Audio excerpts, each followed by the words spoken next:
Hello friends, ఈరోజు మనం చాలా సింపుల్గా కానీ సూపర్ ఫ్లేవర్తో ఉండే పుదీనా రైస్ ఎలా తయారు చేయాలో చూద్దాం.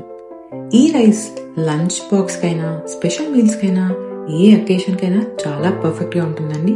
అండ్ కిడ్స్కి కూడా చాలా నచ్చుతుంది. అయితే దీనికి కావాల్సిన ఇంగ్రీడియంట్స్ ఏంటో ఒకసారి ఇక్కడ చూసేద్దామా. ఒక పెద్ద ఉల్లిపాయ, 2 కట్టల పుదీనా, 5 నుంచి 6 వరకు పచ్చిమిరపకాయలు, అల్లం వెల్లుల్లి పేస్ట్, 1 మీడియం సైజ్ టొమాటో, కొంత జీడిపప్పు, 1 నిమ్మకాయ, 1 టీ స్పూన్ షాహీ జీరా, దాల్చిన చెక్క 1 ముక్క, ఇలాచీలు 3, లవంగాలు 3 నుంచి 4 వరకు, బిర్యానీ ఆకులు 2, ధనియాల పొడి 1 అర టీ స్పూన్, జీలకర్ర పొడి 1 అర టీ స్పూన్, గరం మసాలా చిన్న చిటికెడు అయితే మనకి దీనికోసం తయారు చేసుకోవడానికి కావాలి. దీనికి కావాల్సిన ఇంగ్రీడియంట్స్ అన్ని తీసి పెట్టుకున్న తర్వాత మనము మింట్ యొక్క పేస్ట్ అయితే రెడీ చేసి పెట్టుకోవాలి. ఇలా ఒక మిక్సీ జార్లో నేను మిరపకాయలు తీసుకున్నానండి, అలాగే మింట్ కూడా వేసుకుంటాను, అండ్ టొమాటో కూడా ఇందులోనే యాడ్ చేసేస్తాను అన్ని కట్ చేసుకుని. ఇవన్నీ ముందుగా కడిగి నీట్ గా తీసి అయితే పెట్టుకున్నాను నేను. ఇప్పుడు వీటిని ఒక ఫైన్ పేస్ట్ గా అయితే నేను చేసుకుని మనం యూజ్ చేసుకోవడానికి రెడీగా పెట్టుకుంటాను. ఇందులోనే సాల్ట్ కూడా వేసేస్తున్నాను. ఆ తర్వాత నెక్స్ట్ స్టెప్ గా మనం అయితే ముందుగా రైస్ కుక్ చేసేసుకున్నాము.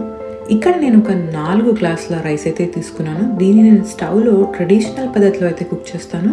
బాగా నీళ్లు పోసుకుని అది ఆల్మోస్ట్ ఒక 90% కుక్ అయ్యాక గంజి వాడ్చేసి ఆ తర్వాత దాన్ని మిగతాది కూడా కుక్ అవడానికి వదిలేస్తాను. ఆ తర్వాత స్టవ్ మీద ప్యాన్ పెట్టుకుని అందులో ఒక 2 టీ స్పూన్స్ బటర్ అయితే ఇలా వేసేసుకున్నాను. ఆ బటర్ కాస్త వేడయ్యాక మనం తీసి పెట్టుకున్న డ్రై మసాలాలు ఏవైతే ఉన్నాయో వాటిని ఒక్కొక్కటిగా వేసి కాసేపు అయితే నేను వేయించుకోబోతున్నాను. నేను చాలా సార్లు ఈ మింట్ రైస్ ని ఎన్నో ఒకేషన్స్ లో మరియు పిల్లల కోసం ఆ తర్వాత మా కోసం కూడా లంచ్ బాక్స్ కోసం అయితే చాలా సార్లు చేస్తానండి. ఇది చాలా టేస్టీగా ఉంటుంది అండ్ బాక్స్ లో కూడా ఆరిపోయినట్టు కాకుండా, అలాగే కర్రీ పప్పు ఇవన్నీ చేసే టైం లేనప్పుడు ఫాస్ట్ గా చేసుకొని అయితే యూజ్ చేసుకోవడం చాలా ఈజీ అండి. ఇదిగో ఇక్కడ బటర్ వేడికిపోతుంది కదా, అప్పుడు నేను ఇందులో ఒక 2 టీ స్పూన్ల ఆయిల్ కూడా వేస్తున్నాను. ఈ రెసిపీకి నేను బటర్ అండ్ ఆయిల్ కలిపి వేస్తున్నాను. 4 కప్పుల రైస్ వరకు కాబట్టి ఇది ఒక 4 స్పూన్లు మొత్తం కలిపి ఉంటే పర్వాలేదండి. ఇదిగోండి ఇది వేడెక్కేసింది కదా, ఇప్పుడు నేను ఇందులో ఆ డ్రై మసాలాలు అయితే అన్ని కలిపి ఒకేసారిగా వేసుకుంటున్నాను. దీన్ని ఆ ఆయిల్ అండ్ బటర్ లో కాస్త వేసుకుని అలాగే ఆ చిటికెడు గరం మసాలాను కూడా నేను ఇందులో వేసుకుని ఒకసారి అయితే వేయించుకుంటున్నాను. ఈ ఆయిల్ అంతటికి బాగా ఫ్లేవర్ పట్టేలాగా.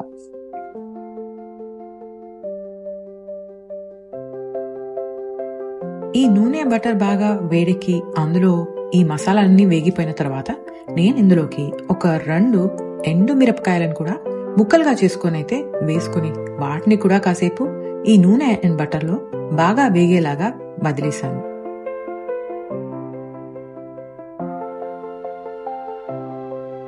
ఎండు మిరపకాయల్ని త్వరగా కాసేపే వేగించుకోవాలండి, లేదా అవైతే నల్లబడిపోతాయి. ఇవి వేగుతూనే అందులోకి మనం ఆల్రెడీ తరిగి పెట్టుకున్న ఉల్లిపాయలను వేస్తున్నాను. ఉల్లిపాయలు వేసిన తర్వాత ఈ ఉల్లిపాయలు కూడా కొంచెం బ్రౌనిష్ గా వచ్చేంత వరకు అయితే దూరగా ఈ నూనె అండ్ బటర్ లో చక్కగా వేయించుకోవాలి. ఇప్పుడు ఈ ఉల్లిపాయలు వేసుకున్నాం కదా, కాసేపు దీన్నైతే నేను వేయించుకోబోతున్నాను. ఇది కాస్త వేగి పింకిష్ గా అయ్యాక పచ్చి వాసన పోయిన తర్వాత దీంట్లో నేను జింజర్ గార్లిక్ పేస్ట్ అయితే వేసుకుంటున్నాను. నేను ఇక్కడ ఒక teaspoon ginger garlic paste అయితే వేసుకుని ఉల్లిపాయలతో పాటు వేయించుకుంటున్నాను. ఈ జింజర్ గార్లిక్ పేస్ట్ ని ఖచ్చితంగా పచ్చి వాసన అంతా పోయేంత వరకు అయితే బాగా ఉల్లిపాయలతో కలిపి వేయించుకోవాలి.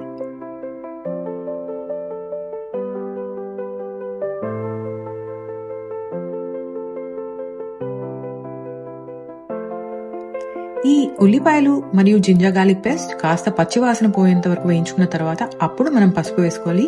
పసుపు ముందే వేసుకుంటే ఉల్లిపాయలు బాగా వేగాయో లేదో మనకు అర్థం కాదు, కనుక ఖచ్చితంగా ఈ ఉల్లిపాయలు వేగిన తర్వాతే పసుపు వేసుకుని బాగా ఒకసారి అయితే ఇలా కలుపుకోవాలి.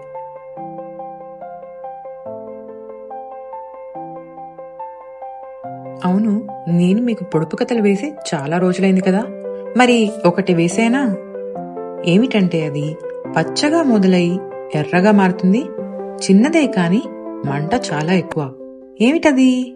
ఆన్సర్ ఏంటో తెలిస్తే కామెంట్స్ లో పెట్టేయండి. తెలుసుకోవాలనుకుంటే వీడియో ఆఖరి వరకు అయితే చూసేయండి. ఇదిగోండి, ఈ ఉల్లిపాయలు అయితే ఇలా వేగుతున్నప్పుడు నేను ఒకసారి మూత పెట్టుకొని ఒక 2-3 నిమిషాల పాటు అయితే వేయించుకున్నాను. ఆయిల్ బాగా తేలిందనిపిస్తే అప్పుడు మనం నెక్స్ట్ స్టెప్స్ కి వెళ్ళొచ్చు. నేనైతే ఇంకో 2 నిమిషాలు వేగాలనిపించి మళ్ళీ ఒకసారి మూత పెట్టుకుని వేయించుకున్నాను. ఆ తర్వాత నేను ఆల్రెడీ చిన్న ముక్కలుగా చేసి పెట్టుకున్న క్యాష్యూ నట్స్ ని ఇదే బాండీలో వేసి కాస్త వేగించుకుంటున్నాను. నేను ఇందులోనే ఎందుకు వేస్తున్నానంటే ఈ ఉల్లిపాయలతో పాటు వేసిన మసాలాల టేస్ట్ అంతా కూడా ఈ క్యాష్యూ నట్స్ కి బాగా పడుతుందని. అలాగే నెక్స్ట్ మనం మింట్ పేస్ట్ వేయబోతున్నాం కాబట్టి ఆ మింట్ పేస్ట్ టేస్ట్ కూడా ఈ క్యాష్యూ నట్స్ కి చాలా బాగా పట్టాలని అయితే నేను ఇలా వేసుకుంటున్నాను. మీరు కావాలంటే చివర్లో సపరేట్ గా వీటిని ఇంకో కడాయిలో వేయించుకొని అవి కరకరామనే వరకు వేయించుకొని కూడా పైనుంచి యాడ్ చేసుకోవచ్చు. అది క్రంచీనెస్ ని చాలా బాగా ఇస్తుంది. ఇప్పుడు ఇక ఇవంతా బాగా వేగిపోయాక నెక్స్ట్ మనం ఆల్రెడీ గ్రైండ్ చేసి పెట్టుకున్న మింట్ పేస్ట్ ఏదైతే ఉందో అది ఇందులో వేయబోతున్నాం. ఇక్కడ మీరు చూసినట్టయితే క్యాష్యూ నట్స్ కూడా చాలా బాగా వేగిపోయాయి. ఇప్పుడు ఇందులో ఇదిగోండి, మీకు ఇందాక చెప్పినట్టుగా ఈ మింట్ పేస్ట్ అయితే మొత్తంగా వేసేసుకుంటున్నాను. ఈ మింట్ పేస్ట్ ని కూడా ఇప్పుడు ఇందులోకి కలుపుకొని అది కూడా పచ్చి వాసన పోయేంత వరకు అయితే బాగా వేయించుకోవాలి. మర్చిపోవద్దు, ఇందులో టొమాటో కూడా ఉంది కదా, అందుకని ఇది బాగా వేయించుకోవాలి, లేదా పచ్చి వాసన అలాగే ఉంటుంది. ఇప్పుడు అది కాసేపు వేగాక నేను అదే జార్లో నీళ్లు పోసుకొని ఆ చివర్లు ఉన్నదంతా తీసుకుని ఇందులో కాస్త నీళ్ళు అయితే వేసుకున్నాను. మేబీ ఒక 2 టేబుల్ స్పూన్ల నీళ్ళేమో.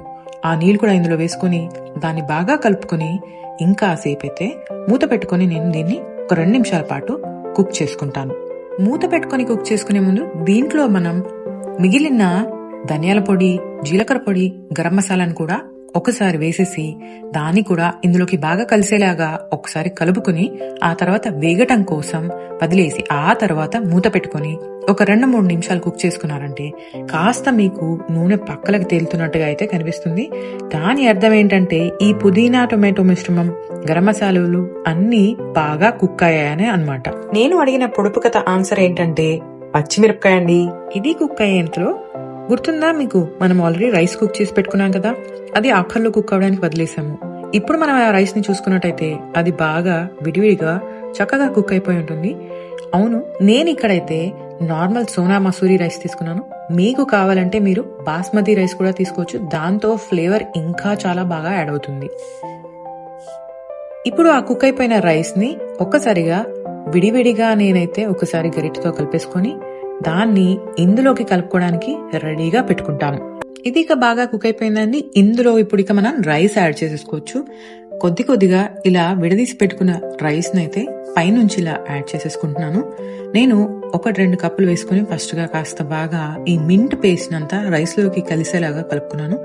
ఆ తర్వాత మళ్ళీ కొంచెం కొంచెంగా మిగతా 2 కప్పుల రైస్ ని కూడా ఇందులో వేసుకుని బాగా ఆ మింట్ పేస్ట్ అంతా పట్టేలాగా ఒక్కసారి నేను కలుపుకున్నాను. దీంట్లో మనం మళ్ళీ ఉప్పు లాంటివి అయితే ఏం వేయాల్సిన అవసరం లేదు. ఎందుకంటే మనం మీకు గుర్తున్నట్టయితే మింట్ పేస్ట్ గ్రైండ్ చేసే ముందే కావాల్సినంత ఉప్పు అయితే వేసేసుకున్నాను. నేను అందులో అప్రాక్సిమేట్లీ 2.5 టీ స్పూన్ల ఉప్పు అయితే వేసాను. అది సరిపోతుందండి, ఎందుకంటే జింజర్ గార్లిక్ పేస్ట్ లో కూడా మనం ఉప్పు వేసుకుని గ్రైండ్ చేసి పెట్టుకుంటాం కాబట్టి. అండ్ నేను ఆ జింజర్ గార్లిక్ పేస్ట్ ని ఇంట్లోనే తయారు చేసుకున్నాను. మీకు ఎప్పుడైనా ఆ జింజర్ గార్లిక్ పేస్ట్ కూడా ఇంట్లో ఎలా తయారు చేసుకోవాలో వీడియో చేసి అయితే మన ఛానల్లో పెట్టేస్తాను, ఖచ్చితంగా చూడండి. ఇదిగోండి, ఈ రైస్ అయితే బాగా ఒకసారి ఆ మింట్ అంతా పట్టేలాగా కలుపుకున్నాను. చూడండి ఆ క్యాష్యూ నట్స్ ఎంత బాగా కనిపిస్తున్నాయో. ఆఖర్లో ఇంకాస్త ఉప్పు నాకు తక్కువైనట్టు అనిపించింది కాబట్టి ఒక చిటికెడు వేసుకున్నాను. మళ్ళీ ఒకసారి కలుపుకున్నాను. ఇదంతా కిందికి మీదికి బాగా కలిపితే నాకైతే ఉప్పు సరిపోలేదు కనుక వేసుకున్నాను కాబట్టి మళ్ళీ ఒకసారి దాన్ని ఇలా కిందికి మీదికి కలుపుకున్నాను. కానీ ఉప్పు తక్కువ తినే వాళ్ళకి 2.5 టీ స్పూన్లు అయితే సరిపోతుంది. ఇప్పుడు ఆఖర్లో మనము కట్ చేసి పెట్టుకున్న నిమ్మకాయని ఇలా పైనుంచి పిండుతున్నాము. ఇది పిండే ముందు అయితే నేను స్టవ్ కట్టేసుకున్నాను. నిమ్మకాయ ఏ వంటలో అయినా సరే స్టవ్ కట్టేసుకున్న తర్వాతే మనం పిండుకోవాలి, లేదంటే చేదు వచ్చేస్తుంది. ఇప్పుడు అది కలుపుకొని మళ్ళీ ఒకసారి నేనైతే ఒక 2 నిమిషాల పాటు దాన్ని వదిలేస్తాను. ఇక ఈ మింట్ రైస్ సర్వ్ చేసుకోవడానికి రెడీ అండి. అలా సర్వ్ చేసుకునే ముందు ఒక 5 నిమిషాల పాటు మీరు ఆ కుక్డ్ రైస్ ని వదిలేశారంటే ఇక ఆ ఫ్లేవర్ బాగా అందులోకి మిక్స్ అయిపోయి మనం తినటానికైతే ఎంతో కమ్మగా ఫ్లేవర్ఫుల్ మింట్ రైస్ రెడీ అయిపోతుంది. చూసారు కదా, మీరు కూడా ఈ మింట్ రైస్ని ఇంట్లో చేసుకుని మీకు ఎలా అనిపించిందో ఒకసారి అయితే మాకు చెప్పండి. అంతవరకు ఈ వీడియో మీకు నచ్చినట్టయితే లైక్ చేయండి, షేర్ చేయండి, సబ్స్క్రైబ్ చేయండి. మరిన్ని ఇలాంటి అమేజింగ్ వీడియోస్తో మేము ముందుకు వచ్చేస్తాము. అంతవరకు సెలవండి.